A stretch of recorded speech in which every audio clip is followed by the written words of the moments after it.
you swear or affirm the testimony you're about to give is the truth, so help you God? I do. All right, will you please step up? And can you have a seat? And could you state your name for the record and spell it, your first and last name? Yep. David Metzke, D-A-V-I-D, Metzke, M-E-T-Z-K-E. Go ahead, rescue. Thank you. Good morning, sir. How are you? Doing well, how are you? Fine, thanks. Tell us, please, how you're employed. Currently employed with Detroit Police Department. And how long have you been a police officer with Detroit? Close to 7.5 years. Okay. Tell us, please, what's your current assignment? Currently assigned to the Detroit Special Response Team. Tell the jury, please, what exactly is the Detroit Special Response Team? So that is the SWAT team for the Detroit Police Department. Okay. Tell us, what are some of the responsibilities associated with a team member of the Detroit Police Special Response Team? Okay, so our primary jobs are barricaded persons, hostage situations, dignitary protection, high-risk search warrant, and fugitive apprehension. Okay. How often would you say that you engage in these sort of duties? So I'm close to 60 barricade or hostage situations right now, and I would say a little over 200 warrants right now. Okay. Is this something that is a SWAT team member or Special Response Team member you do on a daily or weekly basis? Every day. Yes, sir. And how long have you been a member of the Special Response Team? Going on 4 years. 4 years, okay. I'd like to direct your attention to about 11:30 p.m. on Friday, December the 3rd, 2021. Do you recall that date and time? I do. And were you working or were you called in? I was called in. And tell us what that means, please. So I was probably sleeping at that time. My work phone goes off because we're always on call. So it's blasting. I wake up, you look at your phone, and depending on what you get called in, so that day we were called in for fugitive apprehension. We're told to report to the base. I reported my base. The Detroit Police Special Response Team base? Yes, sir. Okay. And then what do you do there? Then I gather all my equipment up. So, you grab your rifle, your body armor, your belt, anything you need for your objective for the night. Okay. Were you told at that point why you were being called in specifically? We knew we were going for 2 fugitives. Okay. And so you got to the base and then you obtained your gear? Correct. And what happens next? Then I was loaded onto the Bearcat, which is our smaller armored vehicle. And then we go from there to our assigned address. Or Okay. wherever we need to be. So if I understand you correctly, there are other members of the Special Response Team with you at the base at that point? Yes, sir. And you said we loaded on the Bearcat, so that means other members loaded onto the vehicle as well? Yes, sir. Okay, do you recall how many? I would say around 6. 6? Okay. And you traveled together to the location you were called for? Yes, sir. Would that be 1111 Bellevue in Detroit? Yes, sir. Okay. So give us an idea sort of where this location is. So the closest geographic I would say would be like Belle Isle. Okay. Go to like Belle Isle and then west off of Jefferson. It's like the closest. I can describe it. Now, do you recall approximately what time that you would have arrived there? It was late. I know we got recalled late, like almost 12. And 12 is at midnight? 12 midnight, correct. So I would say it took me about 20 minutes to get from my house to the base, and then after loading the equipment up, probably about 20-25 minutes from our base to the location. All right. Tell us, please, what you observed when you arrived at that location. So we were one of the last officers there because there's 2 different teams on the special response team. There's a reactive team, the first guys that have take-homes, and they go directly to the scene. Take-home vehicles? Correct. Okay. And then the second set of the team, which I'm on, they go to the base and get all the equipment, and then they go to the scene. So we were probably one of the last officers that arrived to the scene at the time. Okay. So when you arrived there, can you give us a number, approximately how many other law enforcement personnel you observed? So I can't give you a hard number, but I can tell you when we pulled up in the armor, it was packed. Like I've been to a lot of stuff, right? The street was like I didn't even know what I was honestly pulling up on when we did that. When we pulled up in that small Bearcat, I was like, all right, I guess we're doing this. And there was tons of officers. The street was packed. It was busy. Now, tons of officers. Are we talking about just Detroit or other departments as well? I couldn't, like once I got in the building, I could tell you more. But pulling up, I just seen a lot of cop cars. Okay. So it's when you arrived, you made that observation. Did you meet with other team members? Yeah. Okay. And what happens next? So I got off the Bearcat, I grabbed the Halligan, which is like a pry bar. So we're taught that you have to grab your Halligan and a ram, because you never know what you're going into. Can you describe what those two things are, please? Yeah, so your Halligan, it's going to have like a sharp point on it and like rabbit tails on the end of it, and it's like a bar like about like this big. Are you talking about 3 feet long or so? I would say, yeah. Okay. Safe to say. Then you have your ram. We use a maritime ram, so it's probably about this big. It's like 35 pounds, and it has a block on it about that big. Okay, just so we have a little bit of idea of making a record here. About a foot and a half long, or?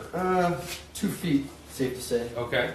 Yeah. And you said there's an end on it? A square end, yeah. A square end, and that's, what, 6 inches diameter? Yeah, I would say it's safe to say, yeah. Okay. And what is that made out of, if you know? It's enough to break the door down, so Okay. it's steel. Okay. And you said it's about 35 pounds? Yes. All right. So you grab those 2 tools, and then what happens? I grabbed the Halligan. So The Halligan. it'd be too much to carry your rifle, all your equipment, a ram inhaler. So I grabbed the Halligan. I came off the Bearcat, and then I made entry to the door. It was like a smaller door. I remember coming in and then like going left. And when I got in, there was like a lot of officers there, my team members there, guys in jeans with like police vests on, like a marshal. There was a lot going on when I walked in. Okay, I'm going to show you what's been admitted as People's 306. Is that photograph in front of you, sir? Yes, sir. Okay. And do you recognize what's in this photograph? Yes, sir. And tell me what this is, please. That's the scene where we responded to. Okay. And is that photograph fairly accurately depict what that building was on the evening or the night of December the 3rd, 2021? Oh yeah, it was. I mean, to me, you gotta think I'm coming in at 1 a.m. Dark time. It was a warehouse. Okay. That's what I remember there. And here's 307. Is this the same building, just different view? Yeah, that looks like the door I walked in. See how it's like a smaller door? To the left of the picture here? Yeah, to the left, right there. Yeah, Okay. that's what I recall walking into a door similar to that. Okay. And tell us again what you encountered when you went in that door. So I came in and then I went left. And when I came in, I remember I had my team members here, which our team members, they're very like distinctive. Like we all wear black, and you have your SRT patch on, and you have your Kevlar helmet on. We're very distinct. And then you have other officers like patrol or unmarked officers. So I knew who I was going to rendezvous with my team. Okay, so you have one standard uniform, SRT guys. Correct. Okay, and you mentioned earlier individuals with jeans and vests that say police or... Correct. Okay, Yeah. so when you walked in at that point, could you give us an idea of how many law enforcement personnel you saw? There was a lot. Okay, a lot is in more than 10? Yeah. Okay, Yes, sir. more than 20? Safe to say there was, I would say, 20 if not more. Okay. And this building here, depicted in People's Exhibit 307, there's multiple floors? Correct. Yes, sir. Okay. So, when you walked in, you mentioned you rendezvous with your team. Yes, Tell sir. us what happens next. So we moved, I met up with my sergeant, and they told us that what we're going to do, we're going to start moving through this building. We're going to be looking for these fugitives. So SRT will clear the first level, second level, third level, and move on up. So once we got in there, I remember coming in. There was a hallway to the right, there was a hallway to the left, and then it kind of went like this, and there was like 2 bathrooms on the side here. Okay. So, did Detroit police have one specific assignment then? Detroit Police? The SRT, yes. Yes, at that time, correct. Okay. So tell us what happened going through this initial assignment. So we were looking for 2 fugitives. We started on the first level, and we started breaking down doors. Okay. Let me pause you right there. Breaching or breaking down doors. Tell us, please, what that entails. So you're using that ram that I kind of explained, right? It's usually one of the bigger guys on the team. It's a specific form. It's the way you swing back, and you're using a ram specifically to bypass the lock on a door. So you're pushing it in with the forks. Okay. Did you use this tool on one door or multiple doors on the first floor? I recall us using it on multiple. I would say not more than 3, but I would say at least 2 to 3. Okay. And that's on the first floor. What about on the second or third floors? So I remember before we even got there, we had K9 down there too, with us. K9 is in police dogs? Correct. Okay. From there, somebody notified our team that 2 fugitives may be possibly on the second floor, and they never came down. So we went upstairs. When we got upstairs, there was another SWAT team. It wasn't. I'm not sure what SWAT team it was. It could have been a federal SWAT team. It wasn't Detroit, though? No, it was not. Okay. So we got up there, they told us that there was locked doors, but they cleared the open doors at that time. So sooner or later, our team got a hold of a ring, like full of keys, and I'm talking like, it was a ring, like 100 keys. And there you go, well, these are the keys to this building, use it, if, so we stopped breaking down our doors. So we started unlocking doors on the second story, clearing it out. And, Okay. That's on the second floor? Correct. Okay, but that's after doors were already breached on the first floor? Correct. Okay. This is Exhibit 309, just to confirm, this is the same building, 1111 Belleville, Detroit, just from a different view? Correct. Yes, sir. Okay, correct, okay, thank you. Now, after you obtained, or your team obtained that ring of keys on the second floor, did you obtain information that the wanted fugitives could be somewhere in the building? Yes, sir. Okay, and do you recall where that was? So we were notified, at least I was notified, that the fugitives may be downstairs in a particular room. So our team went back downstairs to the particular room and we lined up, and Okay, particular room, was it Suite 130? I would say it's safe to say. Okay, so that would be on the first floor. Prior to that information being obtained by your team, that door was not breached, is that correct? Correct. Okay, were doors around that suite breached? Yes, sir. Okay, is that a loud process or a quiet one? It's going to be loud. Okay, and that's because you described the 35-pound RAM and what it's used for? Yeah, you're breaking down. Yeah, you're slamming a door. Now, on this particular evening, December 3rd, 2021, well, first of all, let me ask you, do you recall the approximate time that you entered Suite 130 at this location? I don't know the exact. It was late. I know it was late. I know we were clearing probably for at least 40 minutes before we got there. Okay, and that's your particular team clearing for 40 minutes? Yes, sir. I'm Okay. saying me specifically with my team. Okay, thank you. Were you equipped with body-worn camera? Yes, sir. That incident? Okay. And if we had a date and time stamp from that body-worn camera, would that tell us specifically when it occurred? Yes, sir. I'm going to show you what's been admitted as People's 304. This is a body-worn camera from that evening.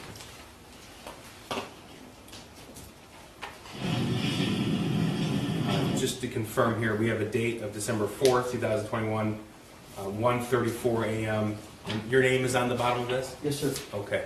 Do you recognize this as being your body-worn camera footage? Yes, sir.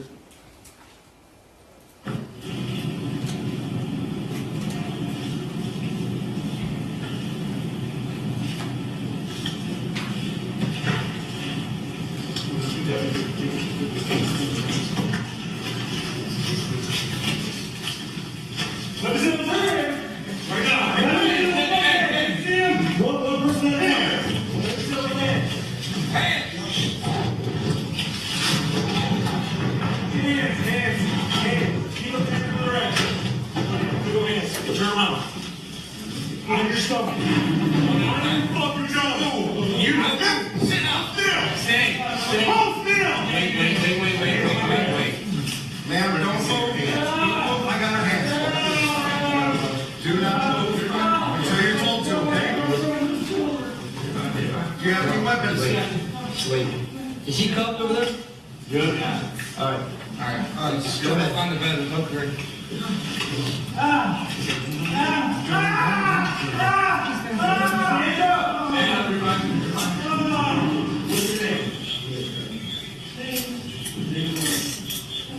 Hey, come on.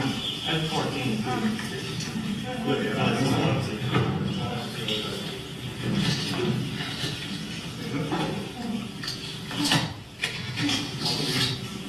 Secondary?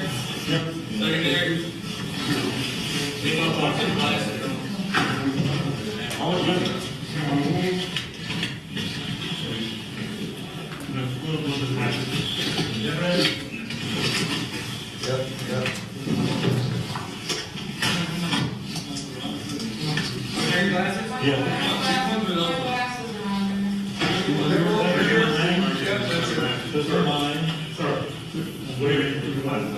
Look at him. Here, Mark.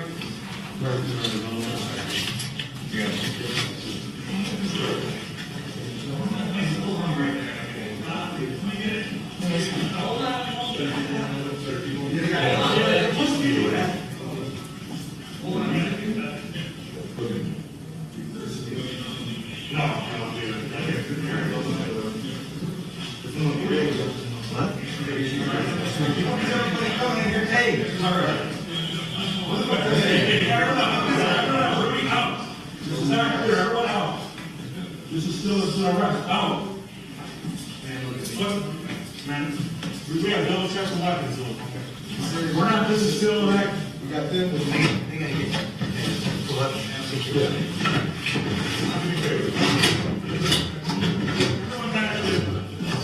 Listen. Everybody do this.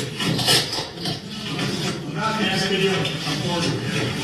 Sir, I'm going to stop right there. What was the purpose in looking in that specific area?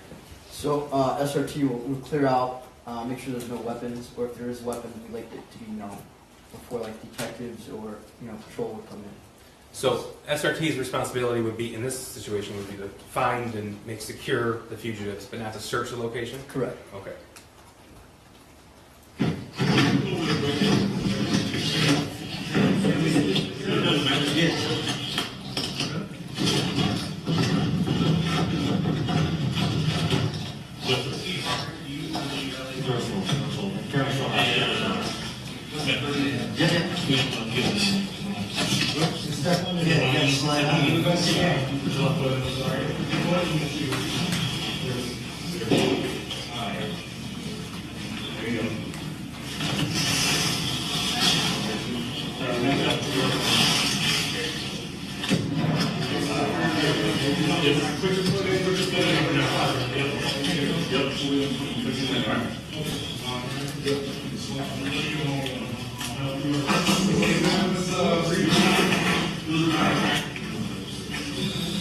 I can't do it. Can you switch?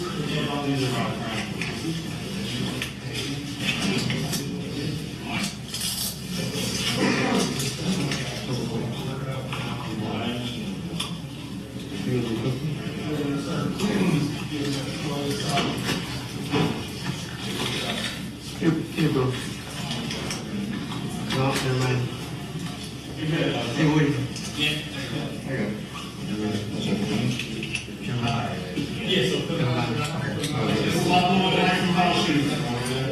Just step on the back, push it down. Put your hands together like you're praying.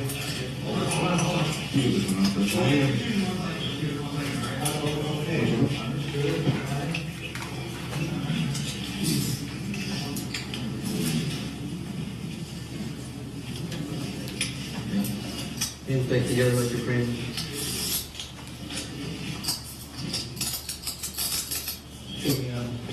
Double eyebrows.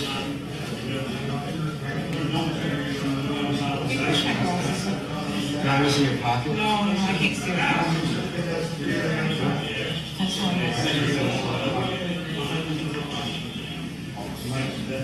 You search her?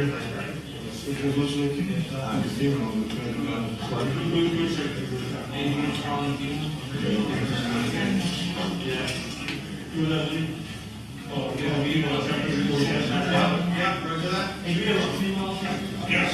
Now, here.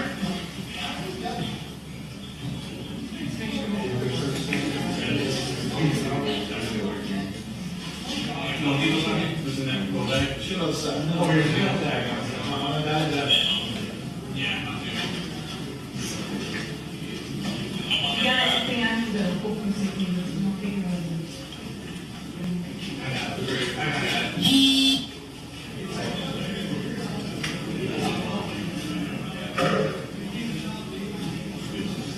The search of the male fugitive's person, that's for weapons. Where had it found? Not that I can recall now.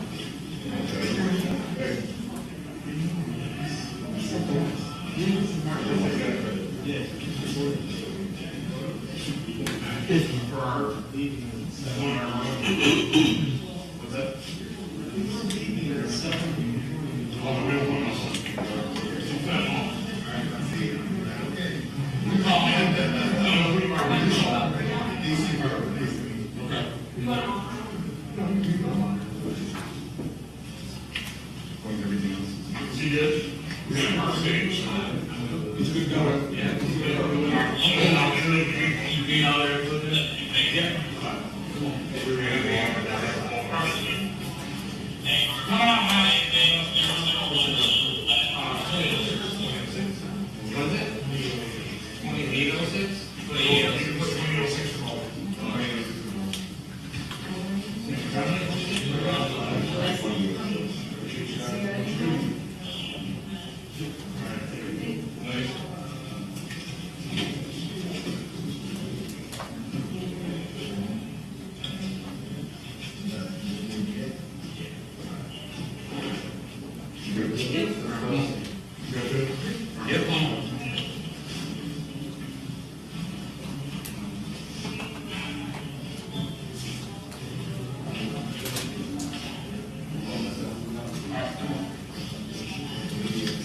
No, something will come out. Hey, Liz? Yeah. Come with us. Come on, sir. All right, you good? I'm just gonna pause it for a second. At 1:42 a.m., 22 seconds. This is the hallway right outside of the suite where they were found in that location? Yes, sir. Okay, does this give an idea of the number of law enforcement personnel outside of that suite at that time? Yes, sir. Guys, appreciate it. Nice work.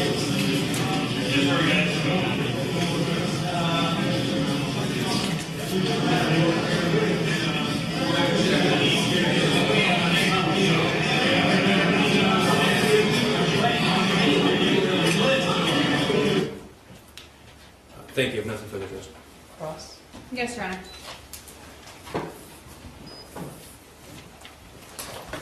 Good afternoon. Yeah. Your role with Detroit Special Response Team, one of the things that you do is fugitive apprehension. Yes, ma'am. Fugitive apprehension is typically when there's a person who is not coming in to address allegations or charges against them, correct? I would say that's Okay. correct. Usually, fugitive apprehension is you get involved when and correct me if I'm wrong, Okay. if it becomes clear that that person is not going to come in on their own. I'm just going to object to the form of the question, Judge. He's testified that he gets notified of when to report to base. He's given an assignment, and he does the assignment. Yeah, are you the one who decides that? No. In fact, you receive information from your supervisors, Yes, ma'am. and you have no knowledge of the truth to the information that you receive. Truth or inaccuracy, either way. Ma'am, I believe my supervisor's not to lie to me, so I'm listening to their order. So you get a phone call, and you go to the station. Yes, ma'am. You testified that there were, I think you said, tons of officers at 1111 Bellevue on December 4th of 2021. Yes, ma'am. Yep. December 4th. Yes, ma'am. You knew that there was a shooting at Oxford High School on November 30th of 2021. Yes, ma'am. You had seen media coverage about it. Yes, ma'am. You were aware of it. I believe so, yes. Were you also aware that James and Jennifer Crumbley had been charged in connection with the shooting on November 30th? I can't say I remember or not. Okay. You don't specifically recall seeing that they were charged? Is that a no? No. Thank you, Your Honor. Exhibit 306 was a photo of the exterior of 1111 Bellevue. Your testimony was that you remembered it as a warehouse. Yes, ma'am. You learned that it was actually a building that had multiple businesses in it, correct? Yes, ma'am. You knew who you were looking for in 1111 Bellevue that night? Yes, ma'am. You had been given photographs, I believe so. descriptions. I believe so. You knew that they were the parents of the Oxford High School shooter? Yes, ma'am. And you received that information from your supervisors or from the other officers when you arrived on scene? Man, I would say it's safe to say our supervisors. Okay. Because the reason I asked that is because you testified that when you pulled up onto Bellevue, you didn't know what you were there for. So I wanted to clarify that before you entered 1111 Bellevue, you were given information about why you were entering. I knew I was going for fugitive apprehension. And who it was. No, at the time I made entry, we found out pretty much who it was, I would say. Okay. Entry into the building? Yes, ma'am. Okay. You testified that you received information while you were inside of Bellevue that the individuals may be on the second floor and may not have come down. Do you remember that testimony? Yes, ma'am. That was not true, correct? Yes. Yes. You learned that that was not true. Yes. The video from your body-worn camera, which starts at 1:34 a.m. and 20 seconds on the timestamp, or it looks like 18 seconds on the timestamp, it's quiet when your video starts, correct? Correct. You can hear Yes, sir. like a little bit of your movement with your equipment and stuff, but otherwise, you don't hear yelling, you don't hear any other sounds, correct? Yes, sir. You would agree with that? Yes, ma'am.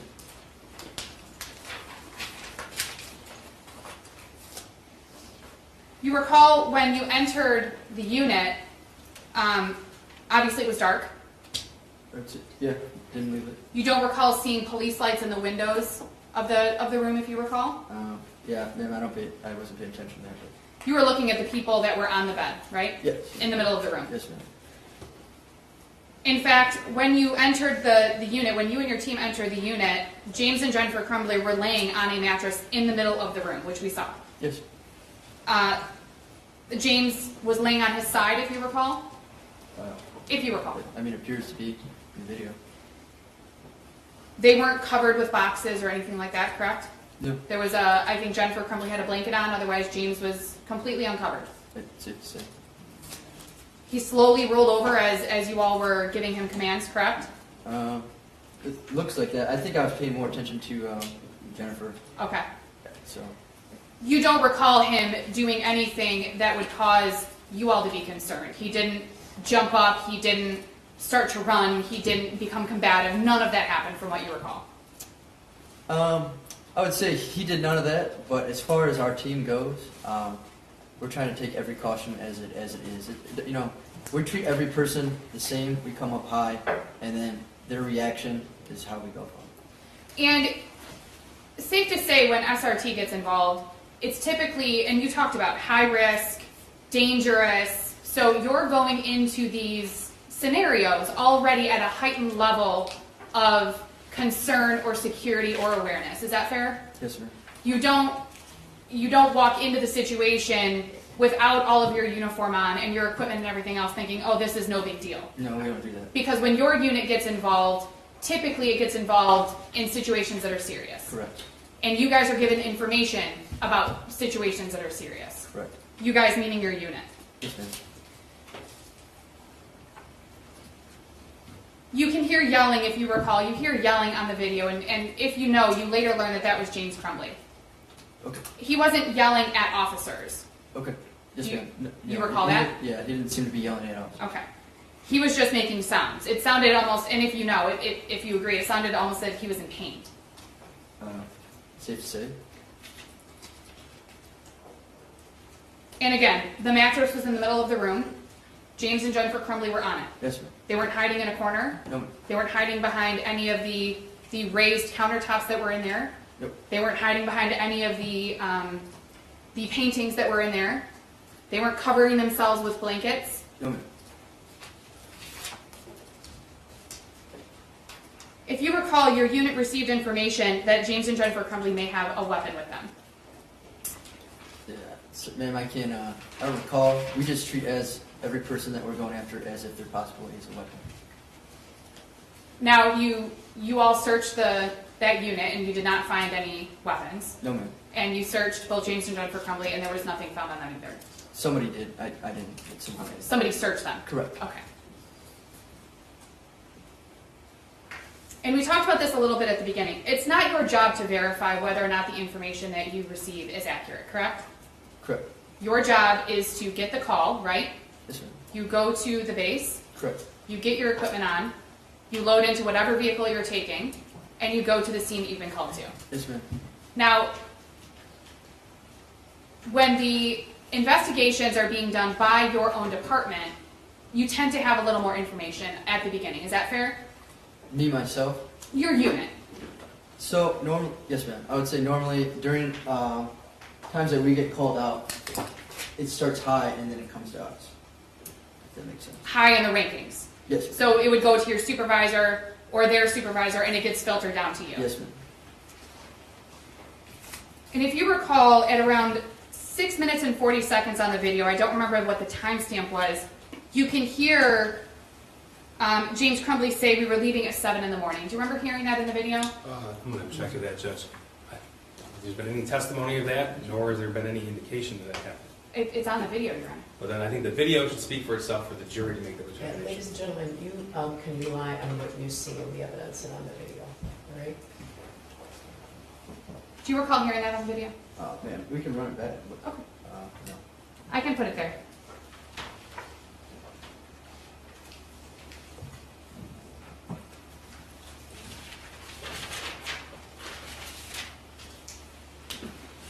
It's at 6:24.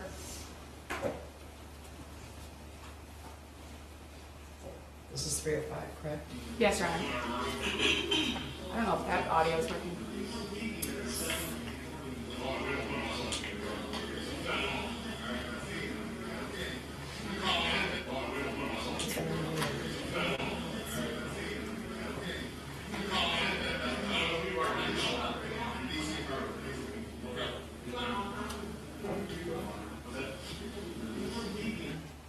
Oh, I don't know. Can you hear it from this? Yeah. So this is the second time I've been watching the video. So yeah, I can.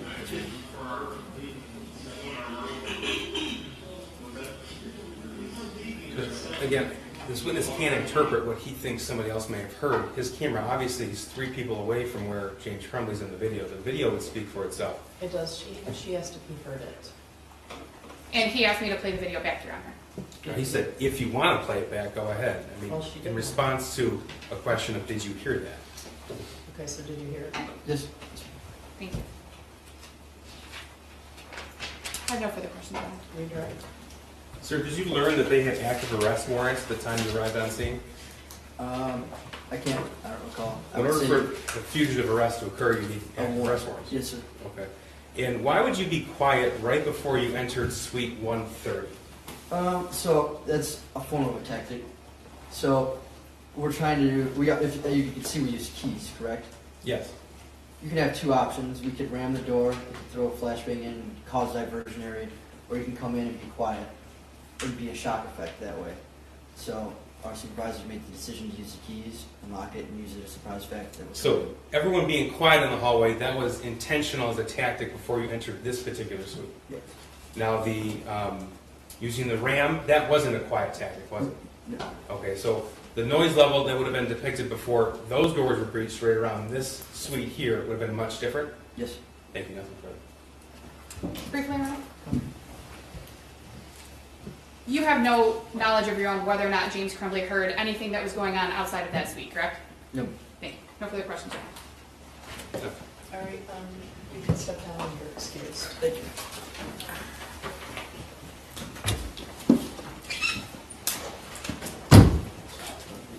All right, can I have you return at 1:30 after lunch? Don't discuss the case with anyone, don't research anything. All right, so that is going to conclude the AM session of the stream. We're going to take a small break. Even though the PM session has started, we're going to take a little break there before we get into the PM session and get caught up with that. We'll still be probably running a few minutes behind, but we're not going to be that behind. But I wanted to get into one thing before we left, because obviously right now we are in, and I wanted to point out, this is the instruction the jury will be faced with when considering the evidence that we've seen here. Because right now, as I thought they would be doing, they're going to put on the evidence of fleeing, and then this is going to be it. I believe the next witness might be the final witness, at least it was in the Jennifer Crumbley case. So let's jump into the justice computer. Here we are. Flight, concealment, escape, or attempted escape. These are the 3 different things right here, the factors that they're going to be instructed on. There has been some evidence that the defendant ran away and tried to hide after she was accused. It'll say he was accused of the crimes, but this is Jennifer Crumbley's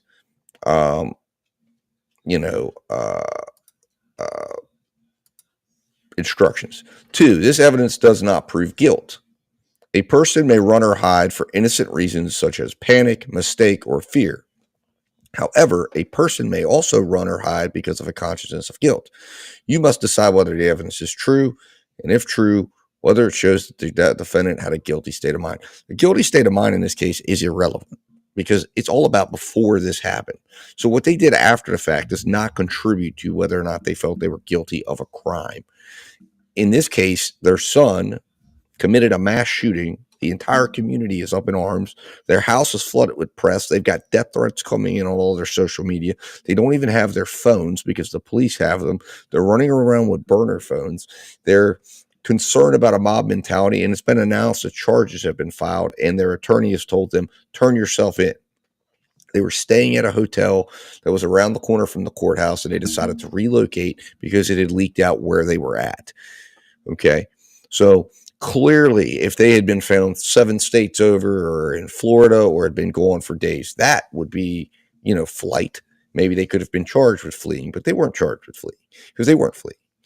And this evidence, clearly it says, this evidence does not prove guilt. A person may run or hide for innocent reasons such as panic, mistake, or fear.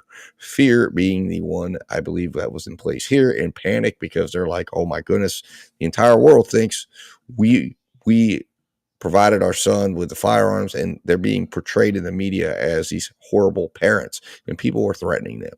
So this evidence was put up again. Why do these police officers go into a area? They could have contacted their attorney and said, we believe your clients are in this place. Could you call them? Could you let them know? Could you have them walk out?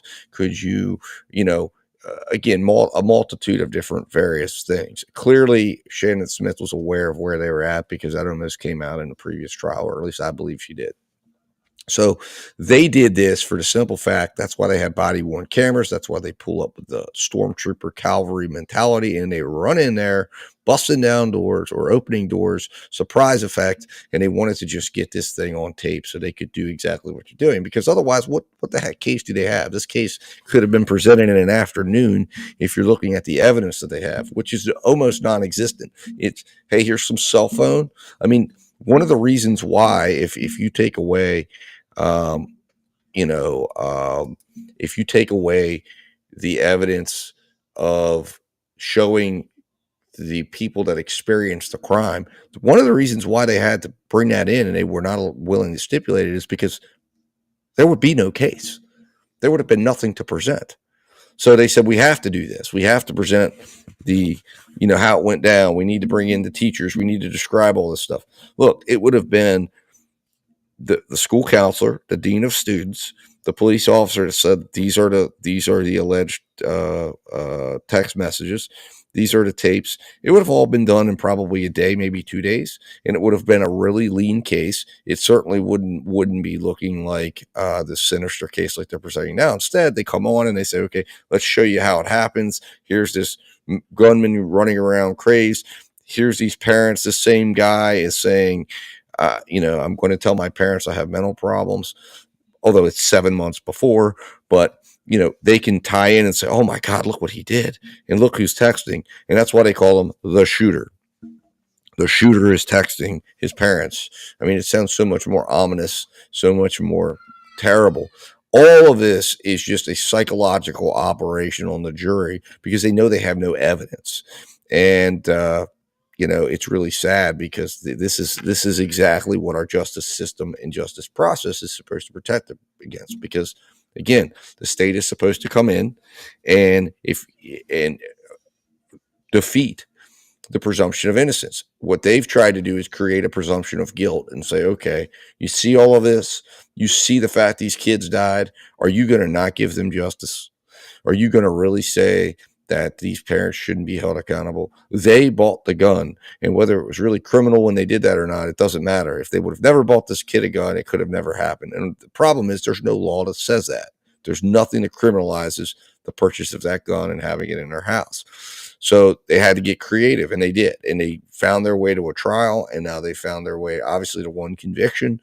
And it's going to be up to James Crumbley's attorney to argue this case. And again, make the case that you've got to walk through the door of foreseeability.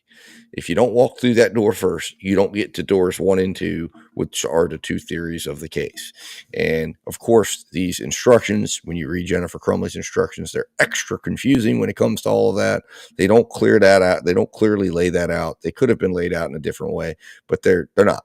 And the judge doesn't instruct on how to on how they have to actually go through deliberations, in these instructions. And like I said, in Jennifer Crumbley's case, the jury had no guidance whatsoever, because you just had the chaos of Shannon Smith, who I don't think presented well to their jury. Now, this attorney for James Crumbley has presented exceptionally well. She's presented like she's prepared.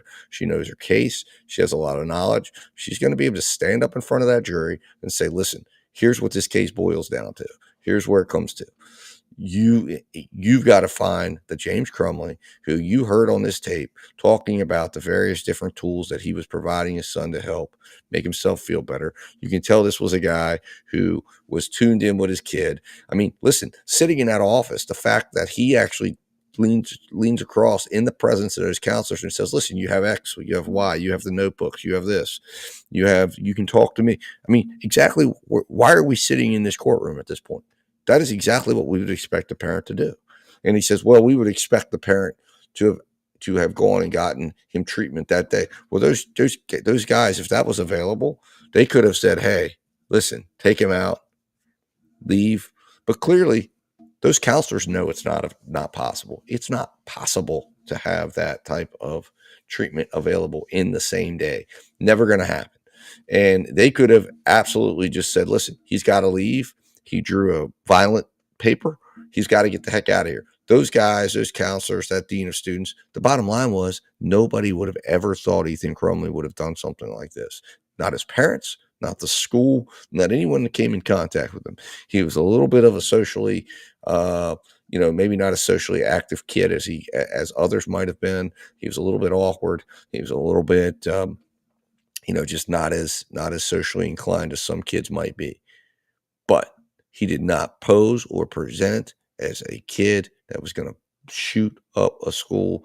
And his dad wouldn't have thought that. His mother wouldn't have thought that. His teachers didn't think that. Even the lady that confronts him in the hallway doesn't think that. How Shannon Smith wasn't able to convey this to a jury, I have no idea. But like I said, they got confused. They believed that there was one issue in front of them, and that issue was securing the firearm. And they didn't understand that you don't get to consider securing the firearm. You don't get to consider the duty of care. You don't get to consider either of those issues until you deal with and walk through the door of foreseeability. And once you walk through whether it was foreseen or not, then you get to consider those. That's what she needed to really stand up there and say, and have a reasonable doubt cards and say, if there's a reasonable doubt as to whether or not it was foreseen, you must find Jennifer Crumbley not guilty. But it's only once you determine it's beyond a reasonable doubt that she would have foresaw that this was going to happen, that she could have foreseen that this was going to happen. Then once you move past that, now you determine what theory do you believe exists? What negligence do you believe exists? It's a two-pronged test that's got to happen.